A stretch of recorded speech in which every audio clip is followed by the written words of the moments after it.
ഇരുട്ട് ഗ്രാമത്തെ വിഴുങ്ങിയപ്പോൾ ഭയം എല്ലാം കീഴടക്കി. വയലുകൾ കത്തി, കുട്ടികൾ കരഞ്ഞു. കാറ്റിന്റെ നടുവിൽ ഒരാൾ നിന്നു, കുമാരൻ തമ്പി. ഒരിക്കൽ ഭക്തിയുള്ള ശിഷ്യൻ, ഇന്ന് കരിമന്ത്രവാദത്തിന്റെ അധിപൻ. അസൂയ ഹൃദയം നിറച്ചു, അധികാരലാലസം ആത്മാവിനെ ഇരുട്ടാക്കി. നിങ്ങൾ എന്നെയല്ല, ഗുരുവിനെ തിരഞ്ഞെടുത്തു. അവന്റെ ക്രോധം കാറ്റിൽ മുഴങ്ങി. പക്ഷേ ദുഷ്ടശക്തി ഉയരുമ്പോൾ വിധി മറുപടി നൽകും. പവിത്രമായ വഴികളിലൂടെ തിരിച്ചെത്തി ഭ്രമദത്തൻ നമ്പൂതിരി. രക്ഷകൻ, ഗുരു, ധർമ്മത്തിന്റെ ദീപം.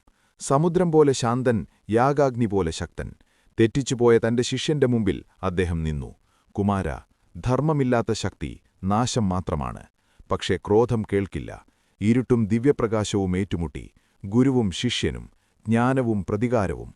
ആകാശം പോലും വിറച്ചു. അവസാന പ്രഹരത്തിലൊരു പ്രകാശവിസ്ഫോടനം. ശാന്തി വീണു. കാറ്റ് നിശബ്ദമായി. ഇരുട്ടലിഞ്ഞു. അവസാനം ജയിക്കുന്നത് ശബ്ദമല്ല, ധർമ്മമാണ്.